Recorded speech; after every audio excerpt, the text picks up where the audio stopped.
Ya.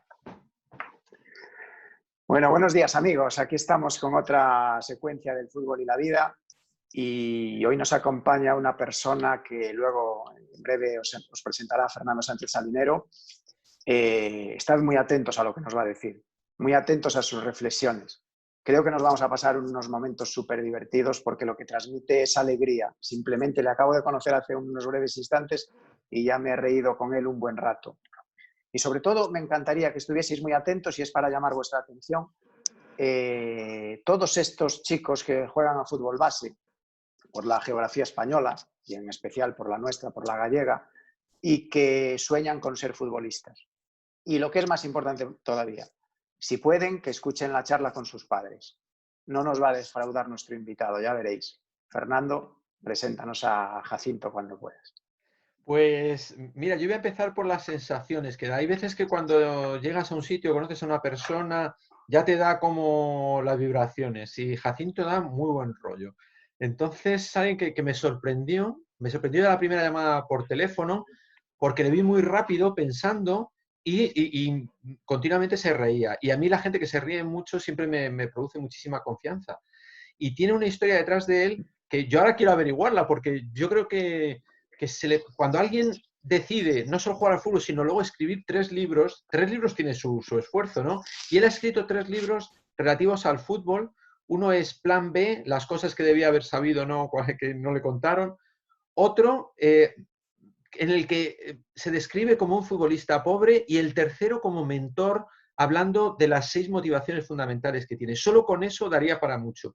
Es un chico que llegó a ser considerado el mejor futbolista cadete del mundo en la Nike Cup en el 96. Eso espero que vea cómo, que nos cuente cómo transforma la mente también, que te digan eso cuando eres tan joven, ¿no? Y luego cómo se accede o no se accede al cielo futbolístico o al infierno futbolístico, dependiendo de cómo te vaya yendo, cómo gestiones todo eso que te está pasando, las lesiones. Es decir, hay una historia muy intensa detrás de Jacinto, una historia, siempre vidas intensas dan lugar normalmente a reflexiones muy potentes. Entonces, Jacinto, yo te voy a empezar ya preguntando y luego tú cuenta lo que te... Es decir, ¿tú en algún momento viste, o sea, se abre la puerta como del cielo del fútbol cuando uno gana la Nike Cup y además es considerado el mejor cadete del mundo? ¿O como eres tan joven no afecta demasiado? ¿Eso te hizo bien o te hizo mal, visto ahora ya con tu edad, ya de adulto? Me hizo, lo buenas, me hizo sensacional, me hizo mucho bien porque eran 3 años de contrato con Nike, eran 3 años sin tener que comprar ropa deportiva, ni calzado, ni chaquetas, ni gorras, ni nada, y había pasado de no tener ropa de marca a tener todo de marca. Luego, futbolísticamente, me fue bien porque llamaba la atención, los defensas me tenían miedo, aunque yo seguía siendo el mismo, pero cuando tienes delante a alguien que dicen que es el mejor del mundo, pues ya tiemblas un poco y entonces me dan facilidades. Pero eso no me ponía en la primera división porque tenía 14 años y quedaba muy lejos. Yo mismo no me veía en primera división porque, vamos, no me veía ni en juvenil, estaba muy lejos todavía. Y la suerte que tuve fue que en mi casa no me trataban como una estrella. Fíjate que el día que llegamos de Manchester de jugar el campeonato este del mundo, tal como llego, dejo la mochila y lo primero que hago es irme al parque a jugar con mis amigos a fútbol. Imagínate, la gente pensaba que cuando te nombran mejor jugador del mundo, estás por ahí dando la vuelta al mundo. No, el lunes te vas al colegio y haces las mismas cosas casi siempre. El miércoles a limpiar los platos y el viernes también. Muy bien, muy bien. No sé, o sea, pues te lo tomaste fantástico, ¿no? Porque, no sé, a mí si me hubieran nombrado mejor jugador del mundo... Claro, tengo hermanos, pero claro, tengo hermanos, mi hermana mayor que hacía también de madre, solo es un par de años, mi hermano un año menor. El principal problema que tenía yo cuando me nombraron mejor jugador del mundo es que mi hermano se sintiera inferior y mis compañeros me tuvieran envidia. Por suerte no se dio ninguno de los dos casos, pero escuché a Juanfran, el jugador del Valencia Levante, en una entrevista hace poco, que decía que el único consejo que le dio a su padre era que su nivel de vida no se viera muy diferente al de su hermano, solo eso.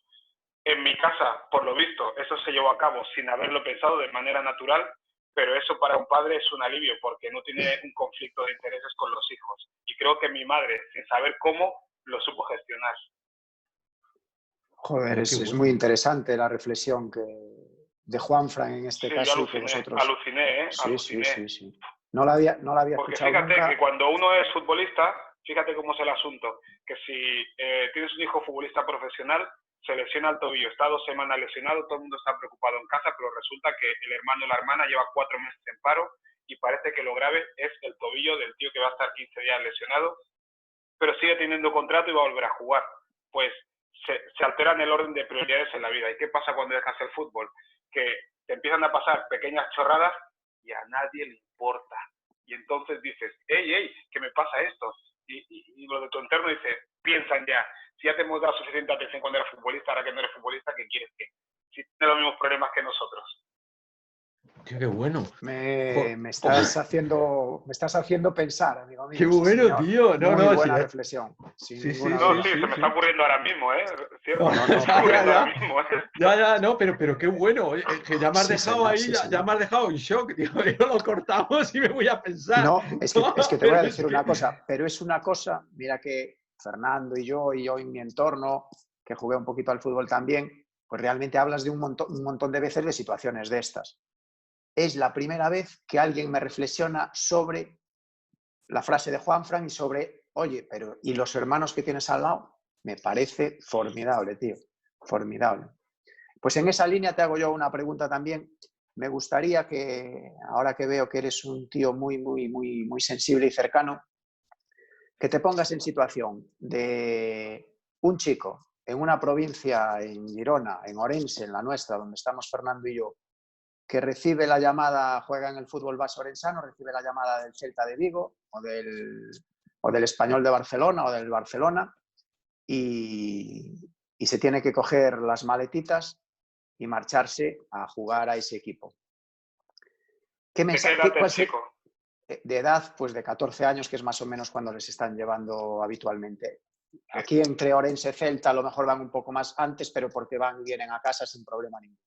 Pero que tenga que cambiar de su ciudad, a bote pronto, después de tu experiencia, ¿qué le dirías a ese niño brevemente y sobre todo qué le dirías a sus padres? Si la decisión es que con 14, 15 años se va a ir, si está decidido, yo es que no le dejaría ir para empezar. Es muy pronto porque yo estaba en el Español, yo estaba en mi ciudad, pero en mi equipo había gente que venía de todas partes de España con 14, 15 años y se pasaban todo el año ahí y estaban desamparados. Por mucho que les quisieran cuidar el club, el que te cuida en la residencia no es tu padre, los entrenadores no son tus tíos, ni nada parecido. Hay unas carencias que son complicadas y luego adaptarte también a una nueva ciudad y tener que rendir en los estudios y en el terreno de juego. ¿Qué pasaba con estos jugadores? Que no rendían en los dos sitios igual. Y muchas veces la gente preguntaba, ¿cómo puede ser que traiga gente de fuera y luego no jueguen? Pues no juegan no porque sean malos, sino porque bastante tienen con venir a vivir aquí y adaptarse a este modo de vida. Por ejemplo, alguien que venía de Extremadura a Barcelona, no lo mismo la distancia de su casa al entrenamiento que coger un autobús, irse a la otra punta de Barcelona a entrenar con 14, 15 años, es un mundo totalmente diferente. Si te acostumbras, perfecto, pero el problema era ese, que muchos no se acostumbraban y, por ejemplo, llegaban las vacaciones de Navidad y les costaba la vida volver. Volvían porque tenían el compromiso, pero la madre te dice esto, hijo, si tú no quieres volver, no vuelvas. El padre dice, ánimo, ánimo, que solo es un esfuerzo más. Fíjate cómo tira uno y otro. Sí, sí. Si fuera un chaval de esa edad para allá, no sabría qué decirle porque es que yo a mi hijo no le dejaría ir tan pronto. Pero oye, te pregunto una Perfecto. cosa. ¿No llega un momento en que la experiencia formativa es necesario que estés en alguna estructura de élite como para que adquieras determinado desarrollo y tal, o no? Quiero decir que, porque supongo que no se entrenará igual, con todo mi respeto, ¿no? Es decir, en el Celta de Vigo que en un equipo pues de provincial, de tal, que por mucho que quieran hacer, pues sí, tienes talento, pero también quien te enseña tiene el nivel que tiene, ¿no? O... Quiero decir que no hay un salto en el que Sí. si no vas a determinado lugar, sabes, de nivel formativo, es como en el tenis, ¿no? El tenis, en el momento que ya destacas, te tienes que ir a escuela de tenis muy buena, pues si no, no vas a llegar a la élite. ¿No? ¿Eso pasa en el fútbol o no? Cuando decides que te va a fichar alguien, tienes que mirar qué equipo es, qué estructura tiene para la gente joven y luego decir, por ejemplo, hay un ejemplo muy bueno que es el del Villarreal. Conozco el Villarreal porque he dado alguna charla para ellos y la verdad es que tienen 100 chavales en la residencia y tienen estructurado el horario y tienen su grupo de psicólogos para hacerle la vida mucho más llevadera, no sentirse solos en la medida de lo posible. Y, por ejemplo, han conseguido que todos los del juvenil estén en bachillerato o en la universidad. Eso en el fútbol es impresionante, conseguir que los chavales estudien y más estando fuera de casa. Es una barbaridad. El modelo del Villarreal, ahí sí que es un sitio que yo llevaría a mi hijo. Ahí se los porque se encargan de que si no son futbolistas, sean personas importantes. Estoy completamente de acuerdo porque tuve la fortuna de estar con ellos viendo cómo trabajaban con Llaneza y con Roy durante 3 días y quedé alucinado al nivel que quedó en este caso Jacinto. Me parece el mejor sitio del fútbol español a esos niveles también. Lo corroboro. Oye, Jacinto, una pregunta. ¿Tú crees que niveles tempranos de mucho talento hacen que no profundices en el esfuerzo? No tú, digo en términos generales. Es decir, sabes que en etapas tempranas el talento marca mucho la diferencia, porque por mucho que entrenes se nota mucho. Luego ya a medida que va avanzando, yo creo que cualquier disciplina, no solo deportiva, sino de cualquier tipo en la vida, el esfuerzo va supliendo la carencia de talento, ¿no? ¿Tú crees que ayuda o que estropea? Porque hay un debate sobre eso siempre en todo, ¿no? ¿Tú cómo lo ves? Tú que eras un tío talentoso. Sí, yo era talentoso, pero yo era de mucho trabajo. Yo era un tío pesado, un tío de correr, de trabajar, muy incisivo.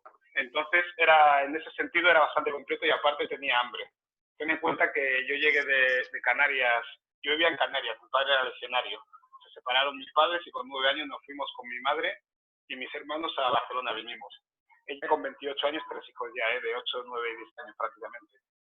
Y teníamos hambre. Tanta hambre que, joder, que nosotros comíamos natillas de la Cruz Roja, la leche de la Cruz Roja cuando llegamos a Barcelona. Nosotros no lo sabíamos que era la Cruz Roja, veíamos eso y decían, bien, natillas de la Cruz Roja, bien, no sabíamos que mi madre tenía que ir a pedir eso a Cáritas. Anda, y yo tenía hambre, yo venía claro, había pasado de la categoría más baja del fútbol alevín a la categoría más alta en cosa de 2 años, del sector San Feliu al español en 2 años y pico, 3 años. Yo tenía hambre. Pero sí que es verdad que si tienes un talento natural que te vienen diciendo desde que eres pequeñísimo, 8, 9 años, qué bueno que eres, y tienes una técnica y lo notas que te cuesta hacer las cosas sin esfuerzo, luego cuando los demás también han mejorado y te toca esforzarte, si no te has esforzado en ciertos aspectos de tu juego, te cuesta mucho. Por eso muchos jugadores talentosos, cuando llegan a juveniles, todo el mundo dice qué buena pierna que tiene, pero es que le falta algo. Y lo que le falta es saberse desafiado a sí mismo durante mucho tiempo. Qué bueno. Qué bueno, ¿eh? Ani, joder, macho. Vaya juego que nos da Jacinto, porque es que además... Sí, señor. He estado muy en contacto me gusta escuchar a los futbolistas cuando hacen entrevistas, cuando ya lo han dejado y cuando están en activo también, pero cuando lo han dejado es cuando empiezan a explicar muchas cosas y empiezas a conectar puntos y dices, o sea que a todos nos pasa lo mismo, a todos. Es algo increíble. Y yo digo, joder, el conocimiento de los que ya hemos pasado por eso tenemos que dárselo a los que vienen detrás, por lo menos para que cuando salgan del fútbol no salgan destrozados. Pero oye, Jacinto, eso del conocimiento se lo damos a los demás. Te voy a hacer una pregunta y te pido que me respondas sinceramente. ¿Tú crees que la gente necesita escarmentar en su propia cabeza porque les cuesta escarmentar en cabeza ajena? Porque esto pasa también en el mundo de las empresas y de lo demás, que ya cuando has visto mucho, joder, reconocer los fallos inmediatamente. O sea, tú llegas allí, te dice dos cosas y ya es lo que tú dices, enseguida dices, coño, aquí está esto. Se lo dices y muchas veces te encuentras con que la gente quiere equivocarse, es decir, no te escucha porque tiene como una especie de bueno, hombre, no será para tanto, ¿no? ¿No te ha pasado muchas veces que te miran como diciendo, vale, eso será tu caso, Jacinto, pero yo no, a mí no me va a pasar? No, mira, ahora me invento este síndrome o efecto, yo le llamo el efecto Maradona. Se utiliza el efecto síndrome Maradona, que cuando se habla de carreras de futbolistas que han fracasado, te meten el ejemplo de Maradona, que si Ronaldinho, que si George Best, que si tal. Dice, a ver, si tú quieres que la gente se crea un ejemplo, no le pongas ejemplos de gente que les parezcan marcianos y súper lejanos. Tienes que explicarles las cosas de la gente más cercana, más parecidas a ellos. A mí que me hables de Maradona, ¿qué tiene que ver mi vida con la de Maradona? En cambio, si le hablo de Jacinto, mi vida es más parecida a la de cualquier chaval que está jugando que la de un Maradona o un George Best. Entonces, si le van contando todo este tipo de historias, porque las cosas buenas ya las ven, no hace falta que cuente las cosas buenas. Yo siempre cuento las malas, entre comillas, porque las buenas las ve todo el mundo, las vemos todos los días. Y hay que ser incisivo, porque si no le entra a través de mi palabra, a través de otros, sí. Los entrenadores también tienen que estar por ello, porque los anuncios de televisión, tú a lo mejor para comprarte una cosa, a lo mejor antes has visto el anuncio 10.000 veces. Sería muy fácil decir, joder, si la gente no lo compra, no hace falta que pongan más el anuncio. No, a la gente los mensajes hay que dárselos muchas veces. Ya, qué bueno, muchas. ¿eh? A los hijos, Qué a bueno, los qué hijos, bueno. ¿cuántas veces hay que repetirle las cosas? Mi mujer le dice al niño, tal, no te he dicho qué tal, y le digo, tienes 5 o 6 años, os dije decir 10.000 veces, porque si a nosotros los adultos nos dicen las cosas un montón de veces, no dejes los cafetines ahí, me las llevas diciendo 1000 años, lo sigo dejando, no esperarás que un niño te haga caso a la primera, por favor. Buenísimo, tío, De buenísimo. verdad que me está encantando, Fernando, También. Jacinto, me está encantando esta entrevista que estamos Joder, además haciendo, una personalidad pero súper abierto, a directo. un nivel súper top. Y aprovechando eso y viendo cómo eres, ahora que simplemente cruzándonos 2 palabras contigo ya da la sensación de que te conocemos desde hace mucho tiempo, me surge una pregunta. Hay futbolistas, como dices tú, que siempre nos vamos al ejemplo de Maradona, Ronaldinho y tal, que evidentemente son inalcanzables. Hay otros chicos, se me viene a la mente Ravel Morrison, no sé si sabes quién es, un chico del que llega al Manchester United y Wayne Rooney, en cuanto le ve, en una de sus primeras declaraciones dice que es el mejor futbolista con el que ha jugado. Sir Alex Ferguson coge a Rooney y le dice, este es que es muchísimo mejor que vosotros. Y el chaval, por H o por B, 2 años después se mete en peleas callejeras, aparece borracho en no sé dónde, y al final ahora creo que está jugando en Premier, no, debe estar en la segunda división inglesa, pero bueno, que al final no llega a donde tal, pero en ese caso está clarísimo que es porque no tuvo la cabeza suficiente o no tuvo un entorno que le ayudase, como dices tú, que debemos hacer con los demás. Pero a mí me surge una pregunta muy directa hacia ti. Pero, ¿y tú? Porque yo leo en tu biografía y veo que te retiras con 26 años. Hay algo aquí que conociéndote no me encaja. Las condiciones futbolísticas estaban, tu personalidad evidentemente es exactamente la misma, aunque la irías evidentemente puliendo un poquito con el paso de los años, pero hay algo que no me encaja. No sé si era por no sentirte evaluado todos los días igual a presión, no sé si, es que no sé, me gustaría que por ahí tirases un poquito por qué tú no llegas. Mira, y si es muy directa, escucha, dando... te digo, sí, si es muy directa la pregunta, pues también puedes evadir. No, a mí las preguntas directas me valen todas porque así las respuestas son más concretas. A través de las charlas que he ido dando en los últimos años y hablando de este tema, porque esto empecé a hablarlo hace 5, 6, 7 años, es cuando empecé a hablar de todo esto, cuando ya tu cerebro te ha olvidado del yo futbolista, ya puedes analizar en retrospectiva lo que has ido viviendo. Y yo creo que fue porque yo me puse unos techos ridículos, innecesarios, unas limitaciones que no tenían sentido. Por ejemplo, con 19 años, cuando yo fiché por el Southampton, dije que si con 24 años no estaba en primera división, me retiraba. ¿Por qué? Porque de alguna manera me sentía culpable porque yo había cortado mis estudios para dedicarme al fútbol. Yo dije que si no estoy en primera división o jugando regularmente segunda A, dejaba el fútbol y me remangaba la camisa y me ponía a levantar cajas por haber dejado de estudiar, porque estudié mecánica, pero no quería estudiar, no, eso no voy a trabajar. Y luego también tenía pensado que si todo me iba bien, ahora voy canal, si todo iba bien, lo dejaba con 30 años. No sé por qué quería dejarlo con 30 años si todo me iba perfecto. Quizás porque todavía era joven y quería hacer otras cosas. No sé, son unas limitaciones que al final más o menos las cumplí, porque cierto es que me retiré con 26 pero porque estuve un año y pico lesionado, entonces retrasé mi retirada. Pero creo que yo estaba mal programado para ello. Y eso también es un error. Pero no me costó nada dejarlo, fue un placer. ¿En qué equipo te retiraste y en qué categoría? En el Premià, en tercera división.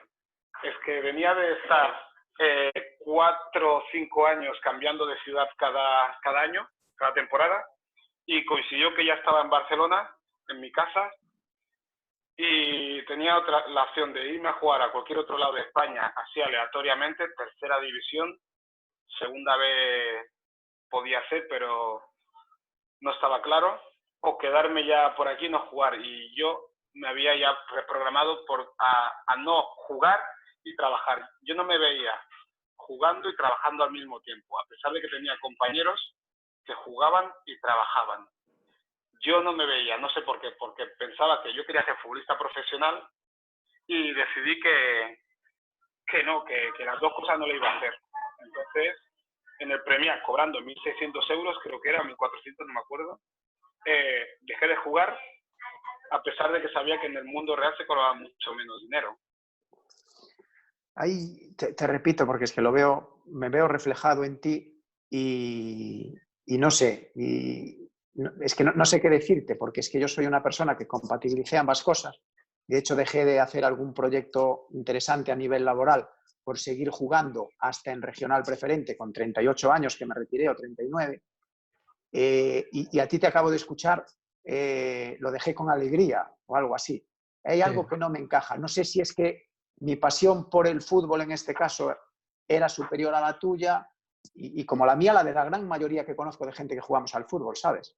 No sé si eso es así o realmente es que lo tenías tan claro y pocos seres humanos tienen las cosas tan claras de decir hasta los 30 y me voy para casa ganando 1.600 euros con 26 años, que te podían ayudar perfectamente.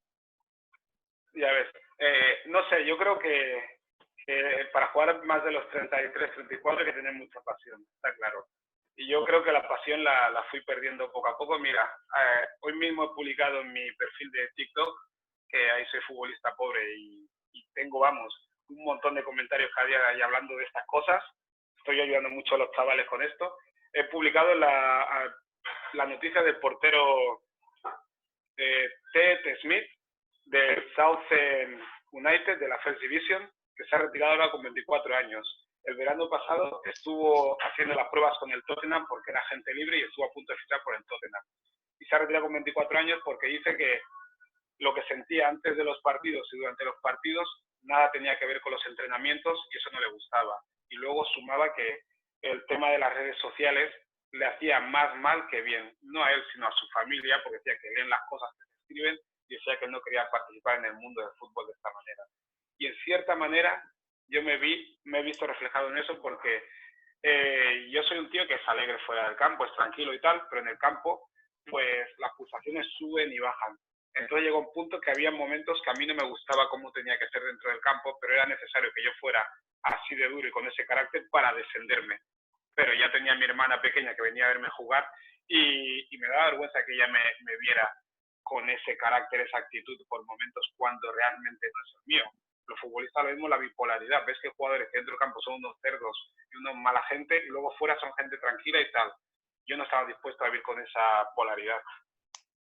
Hostia, tío, pero eso es un grado de madurez, sí, de análisis con una edad que cuidado, ¿eh? O sea... Claro, ten en cuenta que con 19 años ya estaba viviendo solo en Inglaterra y así hasta los 25 años estuve viviendo solo en ¿Eso una te marcó? y otra, estás dando tiempo...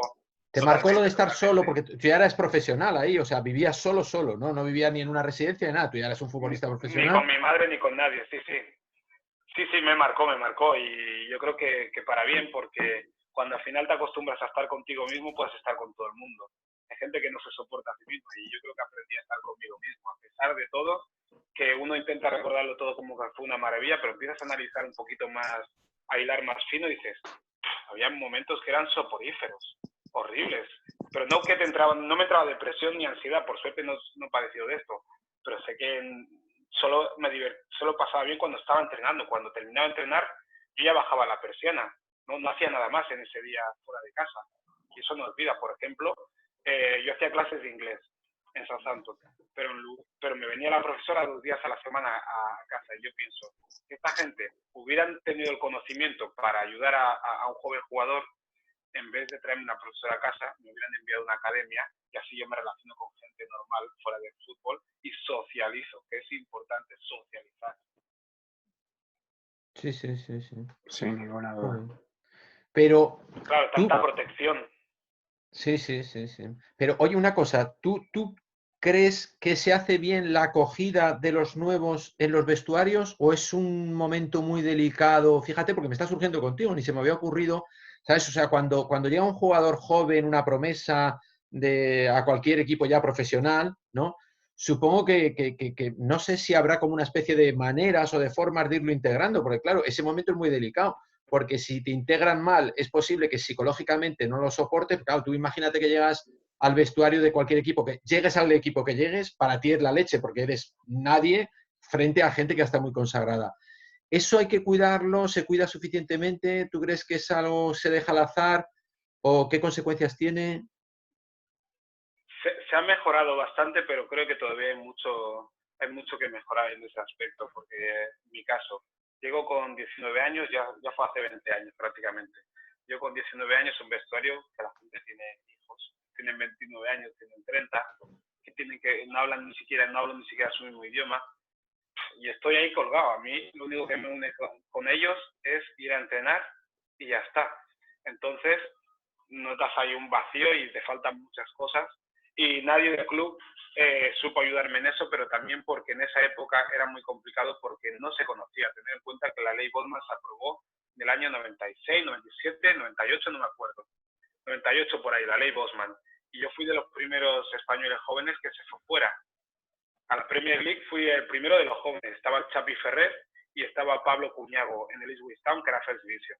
Pero en Premier League fui yo de los más jóvenes. Entonces Southampton me ficha, pero Southampton no tenía ni idea de cómo gestionar a un jugador hispanoparlante y joven. Tenían australianos, tenían escoceses en la academia y tal, pero es misma cultura más o menos y era más fácil. Conmigo no tenían ni idea, no sabía si estaban hablando con un español o con un mexicano o con un argentino. Entonces era, venga, tú ves haciendo y mientras no nos preguntes cosas no tenemos problemas, como los japoneses. No les gusta que le pregunten cosas gente de otros idiomas porque se bloquean.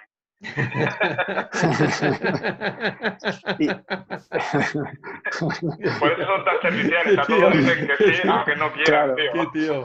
Qué tío. Pero Sí, tú sentiste eso de llegar allí como que te habían dejado, sabes, a la buena de Dios, de arréglate tú, si sobrevives, sobrevives.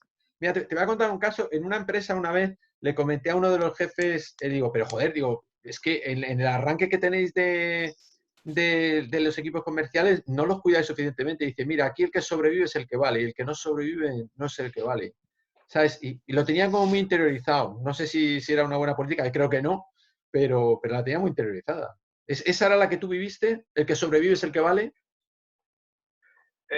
No tal cual, porque de alguna manera sí me preguntaban qué tal estás y tal, poco más.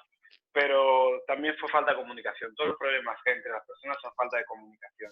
Y, por ejemplo, yo eché a la profesora de inglés, la eché entre comillas, la despedí, porque ella venía 2 veces a la semana, pero yo estaba en el entrenamiento primero y yo tenía que asimilar todo lo que estábamos hablando en inglés. No entendía la mitad de las cosas. Los ejercicios, no me podía poner el primero a hacer un ejercicio porque lo explicaban y yo a lo mejor no había entendido bien. Y si yo lo hacía y habían dicho derecha, izquierda, no sé cuánto, yo entendía y yo lo hacía, eso no era miedo. Entonces yo me tenía que poner en el medio para atrás para ver cómo lo hacen algunos y tal. Luego en el campo de fútbol, vas escuchando palabras, no sabías si te hablaban a ti, si hablaban entre ellos, quién demonios hablaba, ibas flotando. Llegaba a casa y me encontraba profesora de inglés.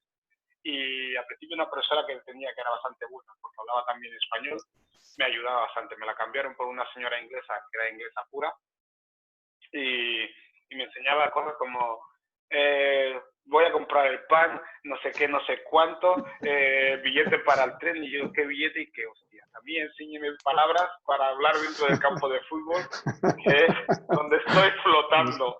Y ella decía, no, pero tienes que aprender a decir todo esto porque no sé qué, no sé cuánto. Y digo, mira, yo en el supermercado y saco el dinero, pago y nadie quiere hablar conmigo. Yo pago, ya tengo el pan.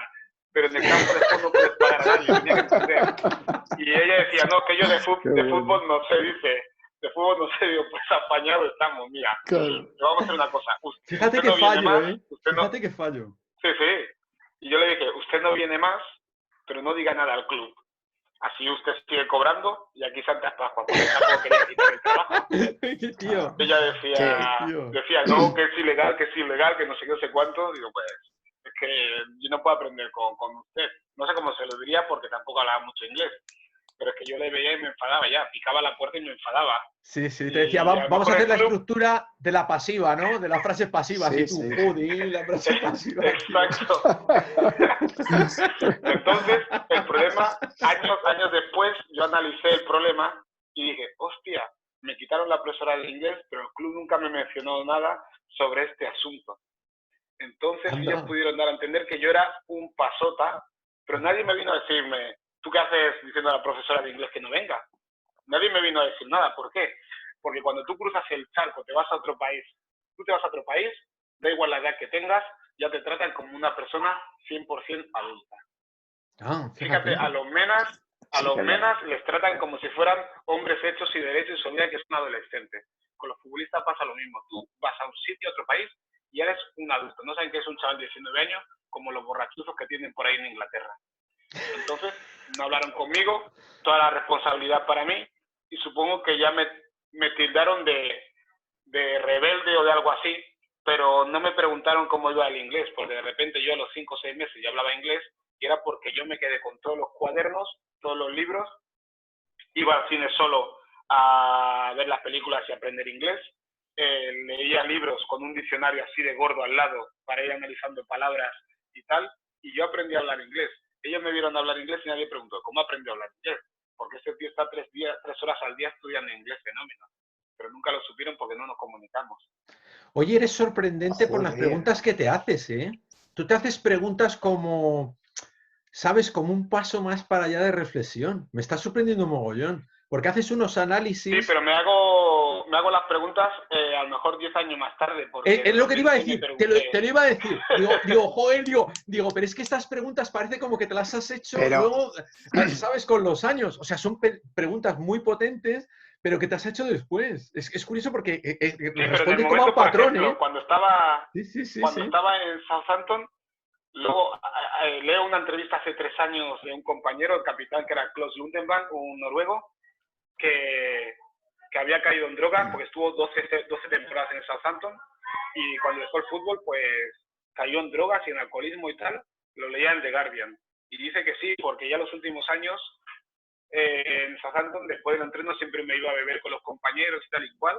Y yo digo, hostia, a mí nadie me invitó a ir a tomar ni a nada. Es más, no había ido a ni una sola comida de equipo en 2 años que estuve ahí. Y en el momento no pensé yo, aquí no se hacen comidas de equipo, no lo pensé en el momento. Yo estaba centrando en entrenar, joder, tengo que jugar, mi vida tal, pero no pensé ni comida de Navidad, ni comidas de nada, aquí no hay, nadie me avisaba. Pero ¿y fue deliberado? ¿No? ¿Tú crees que fue deliberado o es una cosa...? Sí, porque el segundo año que estuve 1 año, me fui cedido al Hércules y volví. Me habían roto la rodilla en el Hércules.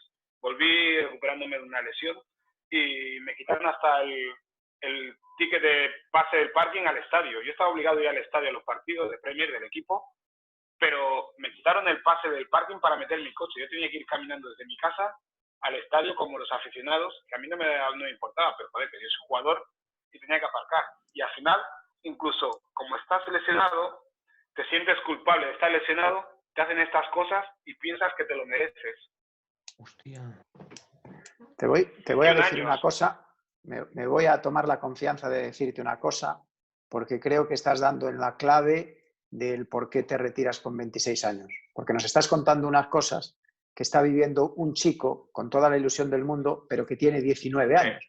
Te comentabais ahora, no, es que esto lo pienso a destiempo. Joder, es que pensabas como un chico de 19 años, no ibas a pensar como un tío de 30 años. Eso es lógico.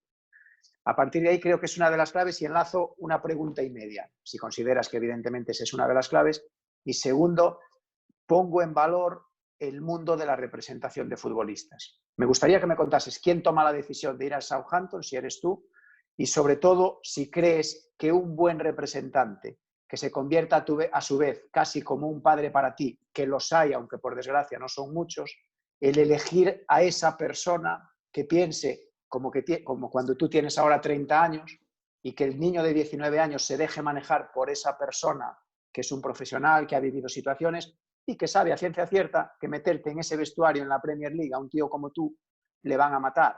Y en tu caso, estoy convencido de que costó tu carrera deportiva, porque es que el resto lo tenías todo. De aquí hacia arriba, que decía un entrenador mío en el curso de entrenadores cuando lo saqué, está el 85% de futbolista. Y tú de aquí para arriba lo tienes perfecto. Abajo es obvio que si de cadetes saliste como el mejor jugador de la Nike Cup, también tenías unas condiciones brutales. Creo que esos 2 años te mataron. Y te reitero la pregunta, ¿no crees que un buen representante, alguien de tu entorno que te dirija, es fundamental? Sí, es fundamental, pero es que mi representante era de mi entorno, era mi primo. A ver, no un chaval de 2 años más que yo, no, tiene 10 años, 12 más que yo. Pero igual, él estaba recién empezando en todo esto. O sea, que estaba empezando ya por un pastel gigante en este mundillo. No había empezado con chavalín, no. Yo era su primer gran asunto. Y yo creo que le faltó conocimiento más que corazón en todo esto. Porque, mira, en la selección española, me acuerdo de ese europeo sub-18 antes de irme a Southampton, este mismo verano, estábamos en la concentración ahí en Santander, en un balneario, no me acuerdo cómo se llama, Pisuerga, no sé, un balneario que hay por ahí. Pontevedra. Y me dice, sí, Pisuerga. Y me dice Iñaki Sáez, Jacinto, escucha que te vas a ir a Southampton. Todavía no era oficial, pero sí. Y dices, pues ten cuidado que esa gente juega a 2 toques y a la olla. Y yo digo, ¿cómo? Claro, Joder, tienes que saber claro. a dónde te están llevando.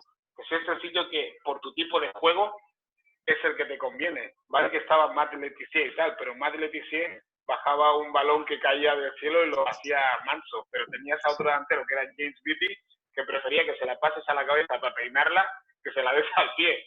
Imagínate cómo era el asunto. Claro. A un equipo yo destacaba por llegar a la línea de fondo y sacar el centro, desbordar. Ahí en Southampton me dice, no, centra de la línea de 3/4, no hace falta que llegues a la línea de fondo. Bueno, pues ya has perdido medio Jacinto. Yo ya no valía nada, eso lo podía hacer cualquier lateral. Y yo, por complacerles a ellos, intentaba adaptar mi juego a eso y porque quería jugar.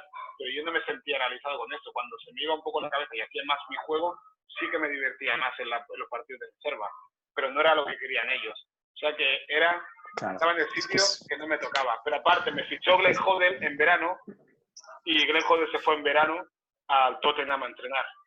Entonces me cogió un entrenador, Stuart Gray, que era de la casa, no me conocía de nada, y después Gordon Strachan me cogió ahí y 2 años antes me había querido fichar para Coventry y con 17 años y fui para allá, vi la ciudad. Está a punto de cortarse, está a punto de cortarse. Digo porque se corta y le damos otra vez al tinglao, porque sí. Yo creo que aquí, no sé, ¿tú qué opinas, sí, Aníbal? Seguimos un poquito más. Joder, macho, es que sí, estás dejando de verdad unas perlas, te lo aseguro además, con una transparencia. Sí, señor. O sea, que se va a cortar. A ver, cortamos para que parezca medio normal, ¿no? Y le damos, ¿vale? Vale. Ahora nos vemos.